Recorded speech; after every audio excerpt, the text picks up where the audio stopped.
If your hamstrings feel tight no matter how much stretching you do to them, they just kind of come back to feeling exactly the same, it might not actually just be simply a hamstring problem. It could be linked to, for example, how your pelvis is sitting, how your quads and hamstrings share the work, and also how well your body can move one part without gripping in another. So today, instead of showing you another long stretch, I'll show you a short sequence to improve awareness, restore balance around the pelvis, and also to give your hamstrings some breathing space. You'll do each of the exercises for about 1 minute and try and do this daily for a couple of weeks, and then we can talk about strengthening. Okay, for these hamstringy exercises, all you're going to need is a chair and a bit of space on the floor. We'll start off in an all fours position. So hands and knees position. Wrists underneath shoulders, knees underneath hips. And from here, you're going to find your neutral spine. So that means your natural spinal curves, okay? So I'm not going to be rounding through the spine, but I'm not going to let my shoulder blades just wrap around. I'm going to press the floor away so I can feel a good connection between the shoulder blades. Neck is going to stay nice and long, and I'm looking down in front of my fingers. Now, from here, I've got sort of a certain amount of tone through, I suppose, the belly. So I'm not letting the low back just hang, or the tummy hang and the low back just kind of dip down.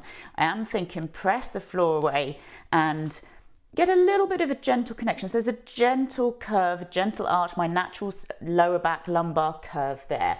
So my sit bones are kind of pointing straight back. And I'm going to keep this position as I rock back. So as I rock back, I'm going to think sit bones widen to the back of the room, or maybe even a slight lifting of the tailbone, and then I'm going to rock forwards. So it basically looks like nothing is really happening through the back. My back is staying in neutral, in flat, okay, as I come back, as opposed to allowing it to just round as if I was coming into a child's pose. So I'm working to keep that. So you can use a mirror, or you could even record yourself and have a look. Okay, so we're doing this to disassociate the movement between the pelvis and the low back. So the disassociation is really to help kind of get the hamstrings working with the pelvis independently from the back. And do that for about a minute. The second exercise, we'll use the chair. So sitting on the chair, nice and upright, so sort of quite comfortable. You don't want to be kind of sat totally back here. Nice and comfortable, feet down onto the floor. And then from here, we're just going to straighten one foot. If you can, gently pull or press the heel away. And from here, we're just going to lift up. So here we're getting into the quads, okay? So I'm going to lift up, hold for a breath. And then I'm going to release it back down, switch it off. And then I'm going to think lift. I'm thinking lengthen the leg. Now I'm staying upright through the spine, so I haven't let myself roll back, okay? I am lifting the leg up as high as I can, but without tucking the pelvis. So it does get quite hip flexory here. I'm working the quads, which in theory, reciprocal release, will be releasing the hamstrings. So with this, we'll do 30 seconds on each leg, essentially. And really we're just there for, you don't have to hold it for ages, but you are holding it up at the maximum for maybe 1, maybe 2 breaths, and then down, and obviously swapping legs. The third exercise is tail up. So this is to essentially kind of lengthen the hamstrings in partnership with some pelvic mobility. So here we will be moving the pelvis. The last 2 exercises we didn't. So I've got my hands onto the chair, same as before, sort of stacked in my neutral-ish position. Obviously it's a bit different from in all fours, but find a nice comfortable position here. And then do just find your neutral. So again, be aware of what the spine is doing. Don't let the head drop. Think press the chair away. Nice connection. And then here we are actually just going to arch a little bit through the back and then return just to neutral. So I'm not coming to a cat-cow, okay, just to neutral. So I'm lifting the tailbone, sit bones widen and back to neutral. So maybe quite a small movement, okay? But essentially we're getting a gentle kind of lengthening through the hamstrings as we arch the back, as we lift the tailbone, but we're working it with that pelvic mobility now. So different to when we did the rocking, where we're keeping in neutral. Lift and lower. And also, I'd say with this, we're not just kind of dropping the low back, okay? We are very much thinking about lengthening through the front of the body, but trying to keep the back of the body as long as possible as well. So a sense of space in the spine and between the vertebrae of the spine. Again, another minute of those. And then we're down onto the mat for spine curls. So here we're just going to gently sort of work the hamstrings in partnership with pelvic mobility. So we'll lie down onto the mat. Again, we'll find our neutral. So just put the feet hip width distance apart, fairly close to the glutes. Just stand into the feet to lift the pelvis up, lift the chest up, lift the head up. I'm looking for my natural spinal curves here, okay? I'm just going to come around this way a little bit more. So from here, we're going to roll through the spine. So hands will be down on the floor. I'm just going to take mine away so you can see a little bit better.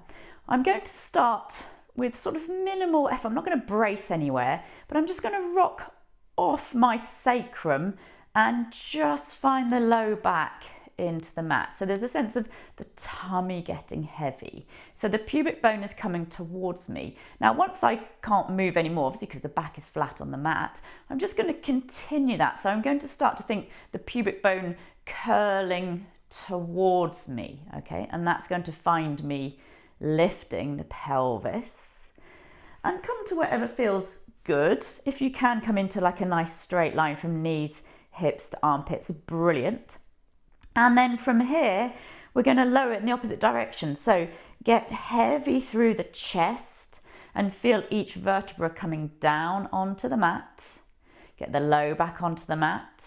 Once the low back is there, find the back of the pelvis on the mat and let the low back release. So I've got that air gap again. And we can go again. So we don't have to go all that slowly. You don't want to do it super fast, but maybe sort of rolling through the spinal pelvis and then through the spine up to the top and then melting down, finding the mid back, low back, and then the pelvis, the low back releases. And again, doing this for a minute.